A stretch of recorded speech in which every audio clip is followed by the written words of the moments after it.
Oi, gente, tudo bem? Primeiro vídeo de 2026. Feliz ano novo, espero que tenham passado bem essa virada de ano. Um ano novo muito bom pra vocês, com muitas bênçãos, muita alegria, muitas leituras boas também, né? Se você é novo por aqui, seja muito bem-vindo. Se você já me conhece, bem-vindo de volta. Eu sou a Ana, esse aqui é o Aninha em Livros. E hoje nós vamos conversar basicamente sobre as melhores leituras que eu fiz em 2025 e as minhas decepções literárias também. Em 2025, eu finalizei 40 livros. Obviamente, tiveram leituras que ficaram no meio do caminho aí, né? Não finalizadas, que eu comecei, abandonei, ou que eu comecei e realmente não quis dar continuidade. Mas, das finalizadas, eu tive algumas leituras que se sobressaíram, tanto como melhores ou como menções honrosas, que tem a pilha das melhores leituras. Estou com o meu caderninho aqui, meu Reading Journal, que não está completo, inclusive. Enfim, irei começar, né, falando que essas opiniões aqui, como o próprio nome já diz, né, são opiniões apenas, são a minha opinião em relação a esses livros, não é um veredito. Se eu gostei muito de um livro que vocês não gostaram, ou o contrário, é só um livro, por mais que a gente ame, é apenas um livro, não precisam ficar com os ânimos aflorados aí. Eu falo isso porque sempre que alguém fala de algum livro que a gente não gosta, né, nós tendemos a ficar meio alvoroçados. Mas eu vou começar com as menções honrosas, que foram algumas que não entraram na pilha dos melhores do ano, mas entraram aqui, né, de certa forma. O primeiro que eu tenho para mostrar para vocês é Lois, a Bruxa, da Elizabeth Gaskell, a mesma autora, né, de Norte e Sul. Essa edição aqui é do Clube de Literatura Clássica. E basicamente aqui nós vamos conhecer esse povoado ali na Nova Inglaterra, né, nos Estados Unidos, na época da caça às bruxas, né, das bruxas de Salem. E a Gaskell, ela vai conseguir muito bem retratar a questão aqui da histeria coletiva que acontecia ali, porque você tinha crianças sendo acusadas de bruxas, né? Crianças sendo acusadas de bruxaria, que é bem bizarro, né? São crianças. E aqui, como o próprio nome já diz, a gente vai acompanhar a Lois, e aqui na capa, né, a gente tem um spoiler do desfecho do livro. E esse livro, essa novela, basicamente, né, bem curtinha, tem 118 páginas nessa edição aqui do clube, 125 na verdade. É uma história muito fofa, assim, quando a gente conhece a Lois, é fofa quando a gente tá falando da Lois, tá? A história em si não é tão fofa, mas é uma história muito tocante porque você vai se apegando a Lois, você vai se afeiçoando a ela e a outras personagens ali que vão ser acusadas de bruxaria eventualmente, né? Acusadas com base em vozes da cabeça de alguém. Então a gente vê muita questão de como que às vezes pra essa galera que a palavra de uma criança mimada fazendo birra valia mais do que fatos e provas concretas, enfim. É simplesmente incrível. Foi um dos melhores livros que eu li. Não chegou a entrar, né, pros melhores, de fato, mas mereceu com certeza essa menção honrosa. E tem um trecho, agora é um spoiler, né, pra quem não quiser ver assim, pula pra quando eu for falar do outro livro. Mas na página 111, né, assim, era realmente verdade que ela iria morrer? Ela, Lois Barclay, com apenas 18 anos, tão bem, tão jovem, tão cheia de amor e esperança como ela tinha sido até poucos dias atrás. O que pensariam disso em casa, no verdadeiro e querido lar em Barford, na Inglaterra? Lá eles a tinham amado. Lá ela passara os dias cantando e se deleitando nos agradáveis prados à beira do Avon. Ah, porque pai e mãe tinham morrido e deixado a ela a ordem de vir para esta cruel costa da Nova Inglaterra, onde ninguém a quisera, ninguém se importara com ela, e onde agora iam sujeitá-la a uma morte vergonhosa como bruxa. Então, isso daqui ilustra muito bem. A Lois estava muito cheia de vida, estava começando a ter essa paixão, assim, e aí, de uma hora pra outra, realmente de uma hora pra outra, do nada, ela é acusada de bruxaria e vai, né, eventualmente ser enforcada. Mas muito bom. Recomendo muito a leitura. Se eu não me engano, a editora Wish lançou também uma edição dessa novela. Muito boa. O próximo que eu tenho pra falar com vocês, eu não tenho edição física porque eu li pelo Kindle, mas é Caderno de Memórias Coloniais, da Isabela Figueiredo, se eu não me engano. Basicamente, esse livro vai contar, né, sobre essa guerra colonial entre Portugal e África no século passado, no ponto de vista da Isabela criança, porque ela é ela é filha de retornados, na verdade, né? Que os retornados basicamente são aqueles que durante esse período da guerra colonial foram para a África e voltaram a Portugal e foram chamados de retornados, né? Um jeito bem pejorativo, inclusive, né? Não são portugueses o suficiente, digamos assim, para estar em Portugal. E ela é filha de um desses retornados, né, que tinha uma relação bem complicada com os africanos ali, para não dizer o mínimo, né, envolvendo muito racismo, violência, enfim. E é uma história muito tocante porque a gente tem um contato de como que esses portugueses viam os africanos e como os africanos viam os portugueses, né? Obviamente não eram todos que tinham essa relação de um enxergar o outro dessa maneira bem estrita e rígida, né?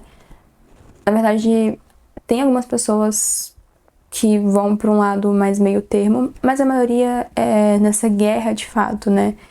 Os brancos ali, os colonos, basicamente, vendo os africanos com esse olhar de inferioridade, principalmente em relação às mulheres, né?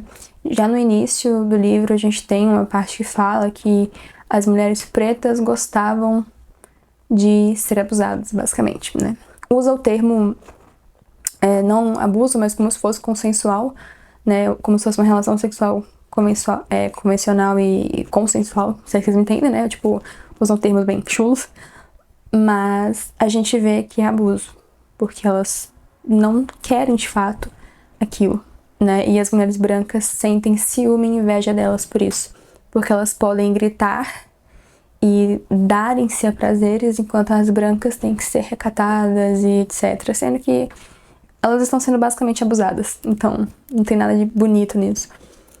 E eu coloquei aqui como menção honrosa porque é realmente muito curioso ler isso na perspectiva de uma criança. A Isabela conta isso, são realmente suas memórias, né? É um livro de memórias, eu gosto muito de memoirs. A Isabela conta isso e a gente tem esse contato da forma com a qual ela enxergava aquilo quando era criança. Então, o amor e o ódio que ela sentia pelo pai dela, por ser um pai bom, mas ser um cara extremamente babaca com aqueles africanos ali.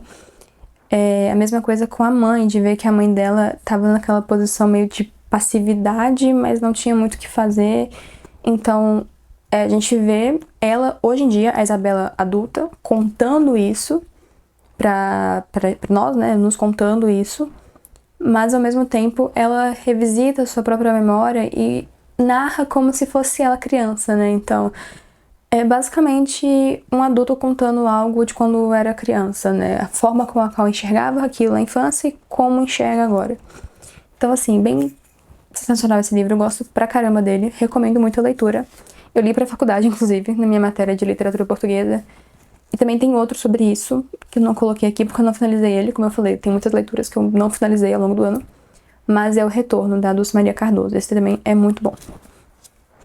O próximo que eu tenho pra falar com vocês é 24 Horas na Vida de uma Mulher, do Stefan Zweig, que é basicamente uma novela também muito divertida, assim. Como o próprio nome já fala, são 24 horas na vida dessa mulher, né? É um dia na vida dessa senhora que encontra este rapaz ali, meio desesperado, e fala que tem que contar pra ele o que aconteceu nesse dia específico da vida dela. E aí você vai ver, foi um dia basicamente que ela endoidou, digamos assim, né? Assim, surtou, que ela tinha... O marido dela havia falecido, se eu não me engano, ela tinha recém-divorciado. Eu não me lembro mais, já tem um tempo que eu li, né? Enfim.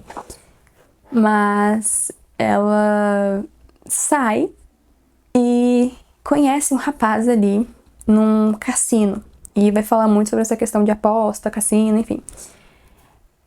E coisas acontecem. Não vou falar o quê, porque é uma novela muito curtinha. Mas é muito legal. Eu lia esse livro eu finalizei basicamente no ônibus, porque eu lia ele indo ou voltando da faculdade ou do trabalho. E assim, muito divertido. Eu gosto muito do Stefan Zweig. Inclusive no meu vídeo de 12 livros, né, pra esse ano, eu coloquei Maria Antonieta, a biografia dele, porque eu já tinha começado a ler.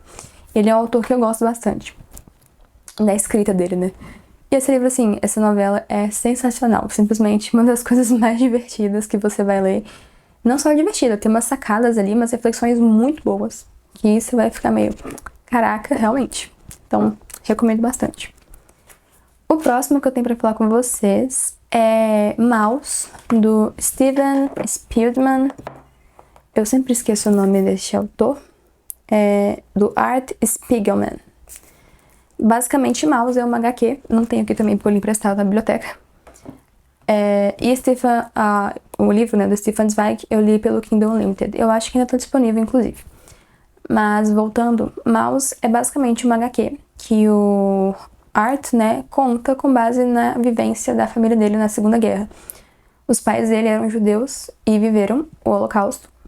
Foram para campos de concentração.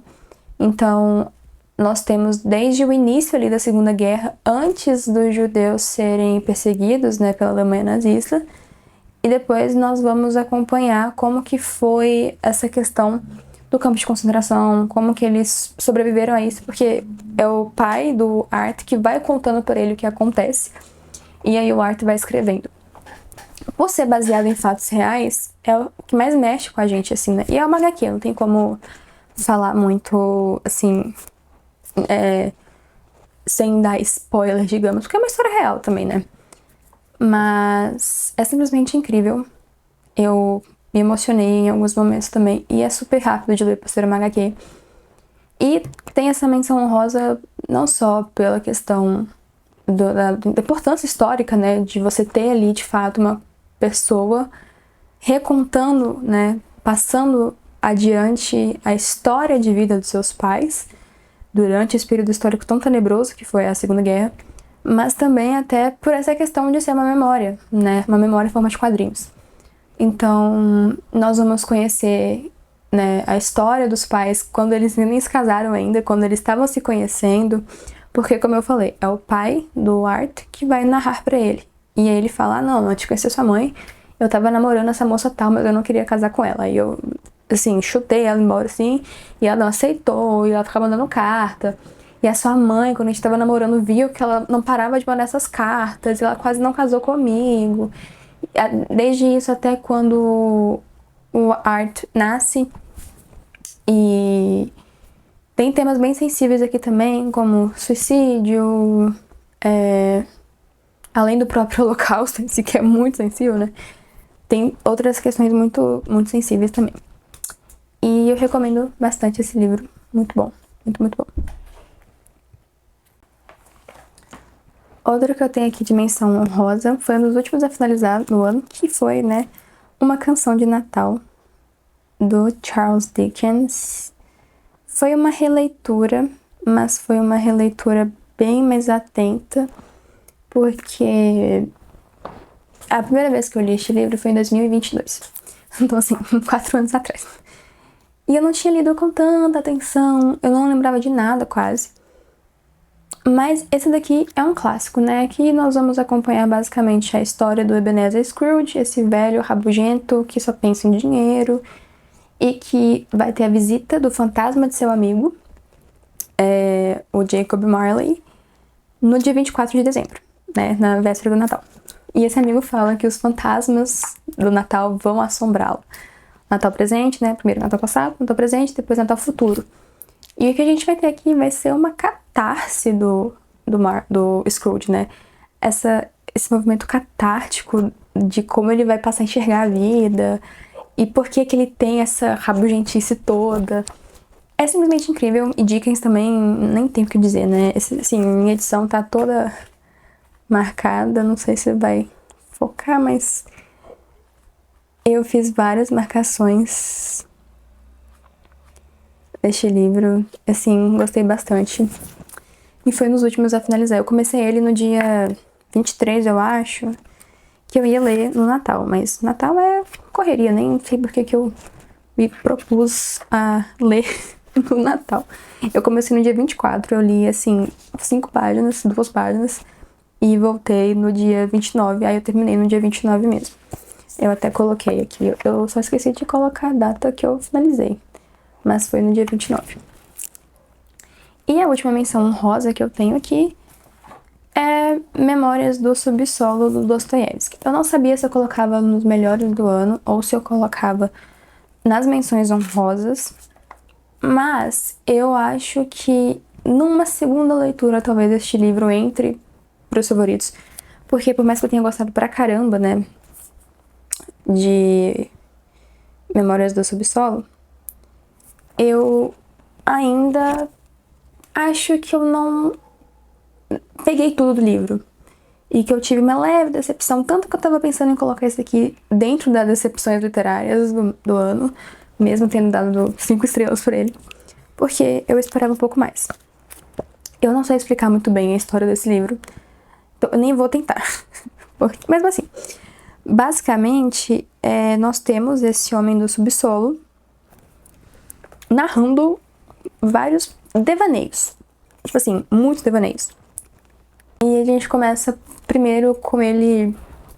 Eu lembrei muito de Crime e Castigo por essa atmosfera muito suja e meio mórbida e aquela coisa de se sentir aquela claustrofobia toda no início do livro. Mas você vai ter esse homem do subsolo divagando horrores e um cara muito orgulhoso, muito soberbo. E aqui o Dostoiévski vai bater naquelas questões de moralidade, religião, fé, né? Então, tudo que eu tenho a dizer é isso, basicamente. E também, assim, a minha edição completamente marcada. Foi um livro que me tocou bastante também. Ele foi a última leitura do ano. Finalizei na virada do dia 30 pro dia 1º, então eu nem sei se eu posso considerar... Eu considerei ele como uma leitura de 2025 porque eu terminei as últimas 10, 20 páginas, né, no dia 1º. Então, 95% do livro foi lido em dezembro. Mas, enfim, Memórias do Subsolo, do nosso amado Dostô. Agora nós vamos para as melhores leituras do ano. E agora que eu me toquei que eu não falei dos tradutores dos livros, eu vou deixar na tela. Então, conforme eu for falando, né, agora desses próximos aqui físicos, falarei. Agora, indo de fato para os melhores do ano. Comecemos então, como eu falei, não tá na ordem de preferência, eu acho que eu falei. Se não falei, estou falando, nenhum desses livros aqui das menções honrosas e agora dos melhores estão na ordem dos melhores para os piores, apenas estão na ordem em que eu realizei a leitura. Começando com Crime e Castigo, de Dostoiévski. Foi uma leitura que eu comecei em 2024 e assim, todo marcado também. Eu comecei em 2024 com a minha amiga Arieska, né, Arieska Müller. Só que eu li pouquíssimo dele em 2024, eu realmente não li nem 30% do livro. E finalizei ele em janeiro. E assim, que livro? Essa edição aqui é da editora 34 e a tradução é do Paulo Bezerra com as gravuras do Evandro Carlos Jardim. E a minha edição, assim,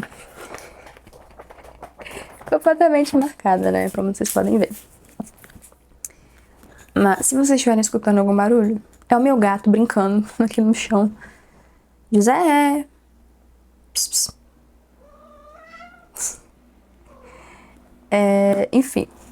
Aqui, basicamente, nós vamos ter o Raskolnikov, que comete esse crime, e vai ter seu castigo, agora, pois, né? O título do livro é Crime e Castigo.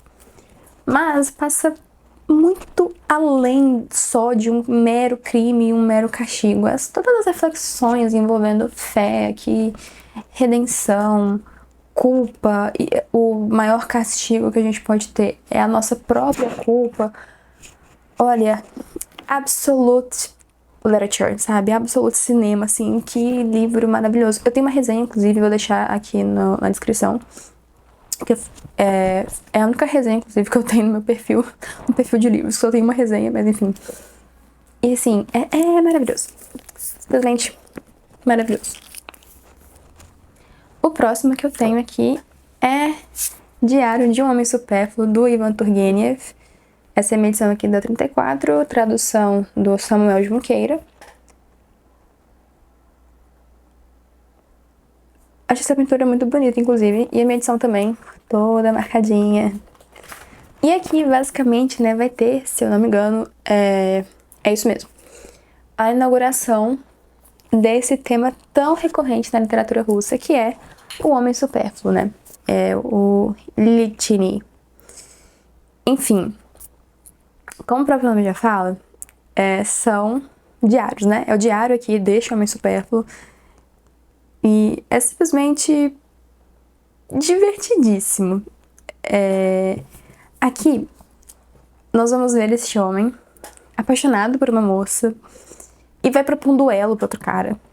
E aí ele vai passar mal vexame da vida dele. E você vai ver como que essa questão do homem supérfluo se forma na literatura. Assim, é maravilhoso. Como é uma novela, não tem como eu me estender muito também, por ser muito curtinho, né? Então não vou falar muita coisa assim. Mas leiam. Leiam, apenas leiam, né? E aqui ele vai ficar doente durante um tempo também. Enfim, muito bom, apenas leiam. E vamos, que já tem 20 e poucos minutos de vídeo e eu não tô nem na metade dos melhores. O próximo que eu tenho aqui é o nosso querido Machado com O Alienista. As discussões que esse livro traz sobre loucura, normalidade, quem pode ditar o que é normal, quem pode ditar o que é loucura, é simplesmente incrível. Um dos melhores livros que eu já li falando sobre isso. Inclusive, eu fiz um trabalho relacionando esse livro com Crime e Castigo. Se alguém quiser ler, só me falar que eu mando. Mas aqui, basicamente, nós vamos ter o médico Simão Bacamarte, que quer fundar essa Casa Verde, né? Um tipo de hospício. E aí, chega um ponto que ele que vai ditar quem que é normal, quem que não é. Só que é muito perigoso quando uma pessoa só vai ditar quem que é ou não normal, né? Então, só daí a gente já tira essas questões. E meu livro também, assim, completamente rabiscado, completamente, assim, marcado. Não vou falar muito também porque é uma novela, basicamente, né? Muito curtinho, não tem muito o que dizer, assim. Mas dá pra você fazer relação com O Médico e o Monstro, com Crime e Castigo, com outros livros que vão abordar essa questão do poder, da loucura, enfim. Muito bom, recomendo bastante esse aqui, 10 de 10. Muito, muito bom.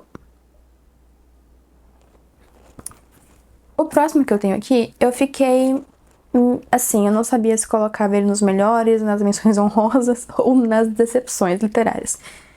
Ele vai ficar aqui num limbo, tá? Não tá aqui nos melhores, mas ao mesmo tempo eu penso nele como uma decepção, como uma menção honrosa, que é A Metamorfose, do Kafka. Não me crucifiquem por isso, mas eu li A Metamorfose bem no início do ano também. Eu acho que eu terminei em março, por aí, eu lembro que eu tava lendo este livro no início das aulas do semestre da faculdade. Então foi mais ou menos lá pra março mesmo. E aqui nesse livro, basicamente, todo mundo já conhece, né? Gregor Samsa, que desperta de sonhos intranquilos e virou um grande inseto, né? Que a gente, inclusive, não sabe qual é. Inclusive, eu gosto muito dessa capa da Companhia das Letras por isso, porque não tem exatamente qual inseto seria ele, né? Que era uma coisa que o Kafka queria, inclusive, que não tivesse nenhum inseto na capa pra não deixar, né? Enfim. Mas eu esperava mais esse livro, porque tinha todo esse hype em cima dele. E eu falava, nossa, esse livro, assim, vai ser arrebatador. Eu vou ter um momento catártico na minha vida, vai ser a chave de virada, igual todo mundo falava. Eu li e não sei se por ter tido essa expectativa e se por saber do que o livro iria falar e ver as discussões sobre o livro, assim, eu não sei se foi isso que fez com que eu ficasse meio, não é tudo isso assim, não é tão bom assim. Mas ele tá aqui, como eu falei, ele tá no limbo. Tem dias que eu penso nele como um dos melhores do ano, tem dia que eu penso nele como uma das decepções literárias, tem dia que ele tá aqui como uma menção honrosa. Mas leiam, essa é a minha edição aqui, como eu falei, é da Companhia das Letras, é A Metamorfose do Kafka, e a tradução é do Modesto Caroni. O próximo que eu tenho aqui é um livro divertidíssimo, que é A Morte de Quincas Berro d'Água, do nosso querido Jorge Amado. Essa edição aqui é da Record, é uma ediçãozinha dos anos 90, se eu não me engano. E aqui, como o próprio nome já fala, a gente vai ter essas duas mortes, né, do Quincas Berro d'Água. Nossa, Quincas Berro d'Água, eu sempre travo na hora de falar o nome dele. E, basicamente, tem um quesinho aqui de realismo mágico, talvez. Quem já leu vai sacar o que eu tô querendo dizer. E como vocês podem ver pelo tamanho, é uma novelinha. Não tem tanto pra falar sem dar spoiler. Mas, basicamente, a gente vai ter aqui o Quincas Berro d'Água, que é esse cara dessa família, né, respeitosa, que num belo dia, assim, vai dar uma surtada e vai virar um grandíssimo vagabundo beberrão. E vai encher a família dele de problema por isso. Até que um belo dia ele aparece morto. Mas aí é que tá. Será que ele tá morto mesmo? Então você fica assim, tá? E fica numa viagem, uma coisa meio... Você não sabe se ele tá morto, você não sabe se os amigos dele estão querendo que ele esteja vivo e por isso tá aquela viagem toda. E aí tem a família dele que fica um pouco feliz com a morte dele, porque não vai ter mais essa questão de dele encher o saco tanto das pessoas assim, né? Trazer tanto problema pra sua família. E ao mesmo tempo também você vai ter muitas discussões a respeito de como que o governo e a sociedade tratam essas pessoas mais à margem, assim, berro d'água, né? Que ele tinha essa vida muito boa e decide virar um beberrão, assim. Mas muito bom. Também escrevi um texto sobre esse livro, relacionando ele com Capitães da Areia. Como eu estava falando, eu também tenho um texto sobre esse livro, quem quiser em algum momento, só pedir que eu mando. Então, muito bom. O próximo que eu tenho aqui, esse sim, eu penso neste livro com muita frequência, que é Madame Bovary, de Gustave Flaubert. Essa é a minha edição aqui da Abril. Como vocês podem ver, eu gosto bastante das edições da Abril. E essa tradução é do Araújo Nabuco. É uma edição de 71, março de 71. Aqui nós vamos conhecer aquela velha história de Emma Bovary, né, que se casa e é uma adúltera. Mas o livro não é sobre adultério, exatamente. Por mais que tenha adultério, esse aqui é um livro sobre frustrações e descontentamento em relação à própria vida. Eu fiz muitas marcações nesse livro, como dá pra ver aqui. Assim, escrevi mesmo, sabe? Rabisquei. E uma das coisas que as pessoas mais falam em relação ao Flaubert é da escrita dele. E, de fato, a escrita desse homem é sensacional. É uma das coisas mais fantásticas, eu acho, que eu já vi na literatura, porque ele tem aquela questão, né, que a Tati Feltrin já falou, inclusive, que ele fala sobre a sensualidade, até um certo erotismo, sem ser algo escrachado e voltado pro modelo erótico pornográfico da literatura de hoje em dia, né? Tanto que tem uma cena, quem leu vai lembrar, né, de quando, por exemplo, ela fica olhando pro cara lá, né, enfim, da janela, ou no batente da porta, ou de quando, né, tem ali a primeira cena de adultério de fato, como que tudo isso é descrito de uma forma muito sutil e sensual, no jeito bonito. E como eu falei, esse livro não é só um livro sobre traição. Obviamente ele fala sobre adultério, mas é muito mais sobre uma mulher descontente, presa a expectativas irreais, e que não é nenhuma coitadinha da sociedade. Eu não vejo a Emma Bovary como essa coitadinha. Eu e muitas pessoas no meu círculo, assim, de leitores, né, não vemos ela como essa coitadinha, tipo, ah, meu Deus, uma mulher coitadinha, ou uma baita mulher revolucionária, uhul. Não, ela é uma pecadora miserável aqui, que você sente ódio por ela, mas ao mesmo tempo você sente compaixão, sabe? Porque você pensa, caraca, ela é uma pecadora assim como eu. Eu poderia fazer a mesma coisa, ou até pior, né? Se não me engano, foi a Amanda Andrade que falou sobre isso. Então, apenas leiam Madame Bovary. Leiam, leiam, leiam. É um livro incrível. Assim, eu li com a Larissa e com a Nicole, vou deixar o Instagram delas aqui. E eu acho que a Aline também tá lendo com a gente, não me lembro. Mas assim, eu fico repassando as minhas anotações, as marcações. E a escrita desse homem, gente, de verdade, sensacional. O próximo que eu tenho aqui é Sobre a Vida Feliz, de Santo Agostinho, o único livro de não ficção, fora o caderno de memórias, né, que eu coloquei aqui. Isso aqui basicamente é um diálogo de Santo Agostinho, né, essa questão de onde está a felicidade, como encontrar essa felicidade, que é no conhecimento de Deus, né, por meio daquele que tudo criou. E como é um diálogo bem pequeno, não tem muito o que falar, né? E novamente também, muitas marcações que eu realizei ao longo da leitura.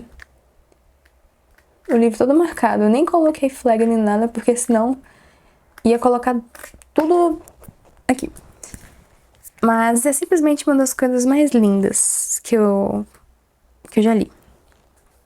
E ele vai falar sobre a sabedoria, né? Vou ler pra vocês aqui esse índice, que fala basicamente... ler não, né? Mostrar pra vocês.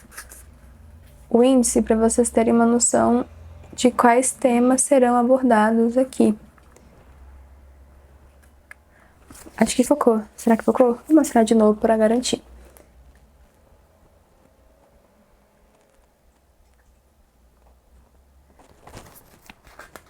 E...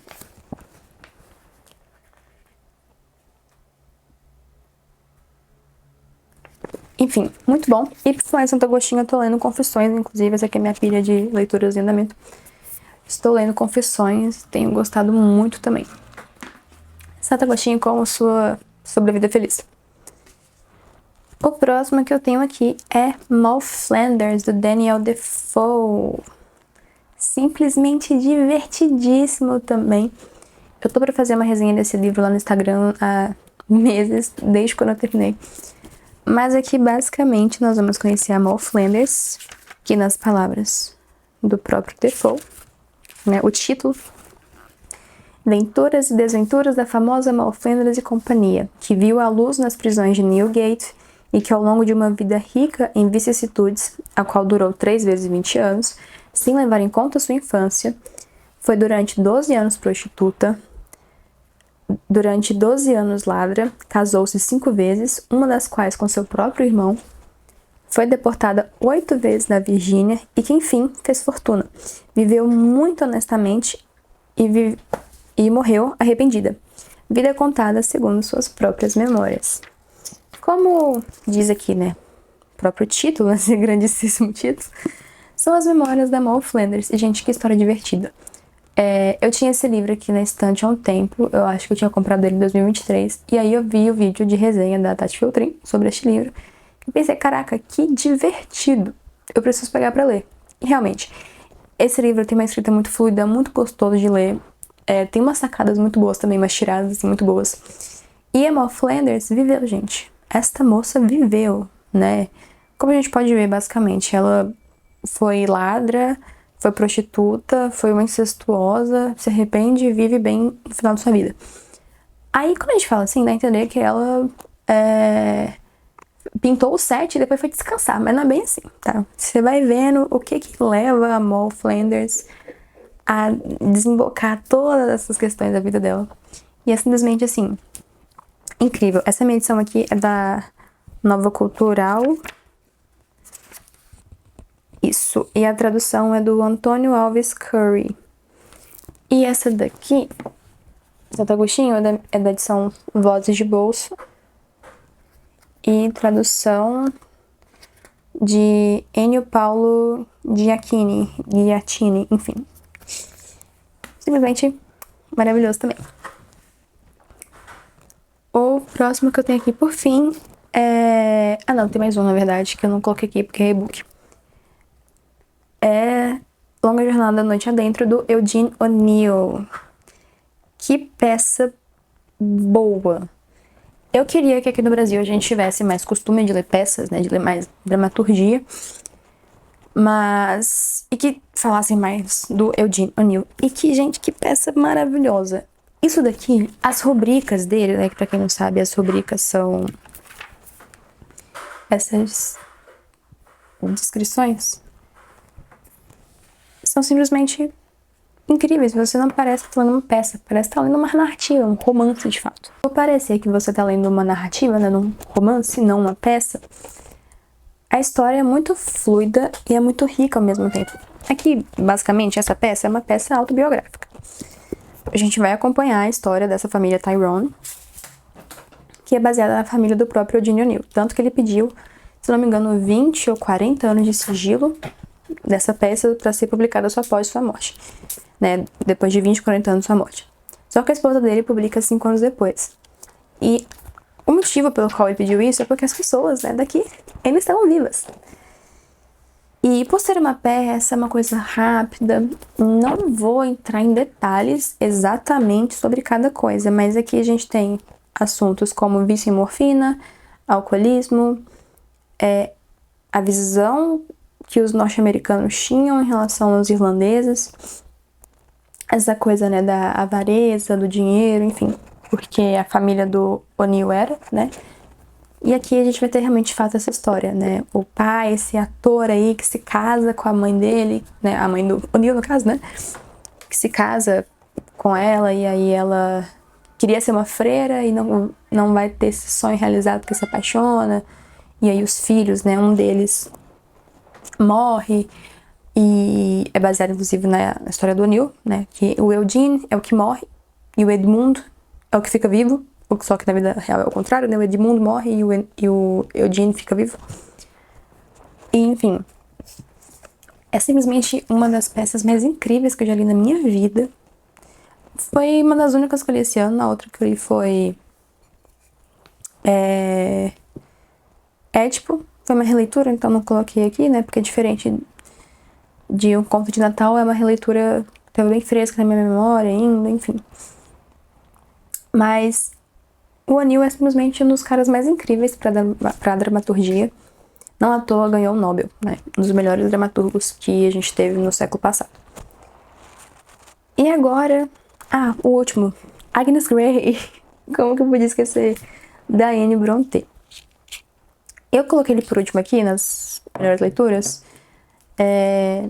Também porque foi um dos últimos que eu li, mas eu acho que eu terminei ele antes de terminar o do O'Neill. Mas eu também fiquei meio balançada. Eu não sei se eu colocava ele nas melhores ou nas menções honrosas. Porque foi a primeira vez que eu li algo da Anne Brontë. Pra quem não sabe, eu amo as irmãs Brontë, assim, de paixão. Sou obcecada por elas. Principalmente a Emily. Só que eu nunca tinha lido nada da Anne. E quando eu li, eu fiquei completamente apaixonada por Agnes Grey. Simplesmente uma das melhores leituras do meu ano. Mesmo tendo sido feita na última semana. Então, assim, simplesmente incrível. Que a gente vai acompanhar a história, né, da Agnes, que é essa moça que vai ser preceptora, e aí vai lidar com o orgulho e vaidade das crianças, né, com a natureza pecaminosa, e vão ter várias reflexões sobre fé, e simplesmente a coisa mais linda do mundo. Então, como ele é um livro bem curtinho também, não vou falar tanto. Os livros mais curtinhos, né, eu não falo tanto, porque por eles serem muito curtos, não tem necessidade de eu me estender, né, falando sobre eles. Mas enfim, simplesmente os melhores livros do meu ano foram esses. E agora vamos para as decepções. Deixando claro que as decepções aqui não significa que foram livros ruins, tá? Foram livros que eu realmente só não gostei tanto como eu esperava. O primeiro é o Peregrino, do John Bunyan. Essa edição aqui é da Berith Edições. E aqui, basicamente, né, é a história do peregrino rumo à cidade celestial. E a tradução é da Fernanda Milczarek. Eu esperava mais dele, por ser um clássico da literatura cristã. Eu esperava que seria melhor do que foi. Não foi um livro ruim não, tá? Foi um livro ok. Eu dei 3,5 estrelas, não é uma nota ruim. Mas eu realmente só esperava bem mais. Então não tem muito o que dizer sobre ele, porque de fato eu até fiz algumas marcações aqui, assim, se vocês forem ver meu livro, ele tem bastante coisa marcada até. Só que não foi pra mim o que eu esperava que seria. Mas é um livro bom, eu recomendo. O outro é Clarissa, do Érico Veríssimo. Eu dei 3,5 estrelas também. Eu pensei que seria melhor, por ser do Érico Veríssimo. Foi um livro que eu gostei, eu li muito rápido. Gostei, assim, pra caramba de ter lido. Foi muito gostosinho, mas... E fora também que eu... O fato ali de ter uma coisa, na minha opinião, das outras pessoas que eu li, tem uma certa passada de pano, talvez, pra uma pedofilia ali, uma coisa assim. E aí, pra mim, aí já não foi. Eu achei muito ok, né? Basicamente, a gente vai acompanhar a Clarissa, essa jovenzinha de, tipo, fazer 15 anos, né? Que vai passar um tempo ali no interior. Não, ela é do interior, mas vai passar um tempo na cidade ali, na casa, na pensão da sua tia, da sua avó, eu já não lembro. E a gente vai ver como que ela vai lidar com, né, esse ambiente. Mas enfim. É mais ou menos. O próximo, realmente, esse aqui eu não gostei tanto, que foi As Flores do Mal. Meu Coração é Descoberto, do Baudelaire. Essa edição aqui é do Clube também. E a tradução é do Vladimir de Menezes Saldanha. São poemas, basicamente. Esperava mais, é só isso que eu posso dizer, eu esperava mais. Talvez com Flores do Mal eu me dê melhor, mas esse daqui tinha uns que eu ficava meio, caraca, esse cara era meio chato, né? Enfim.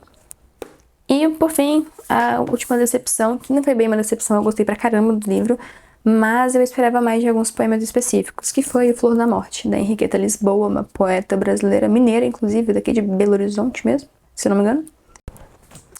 O cartão de memória da câmera encheu, a bateria tá descarregando, mas enfim. Basicamente foi isso. Espero que tenham gostado do vídeo. Até o próximo. Não sei o que eu tava falando. Enfim, mas leiam Henriqueta Lisboa. Um beijo. Fiquem com Deus. Até os próximos vídeos. E me contem aqui nos comentários os melhores livros do ano pra vocês.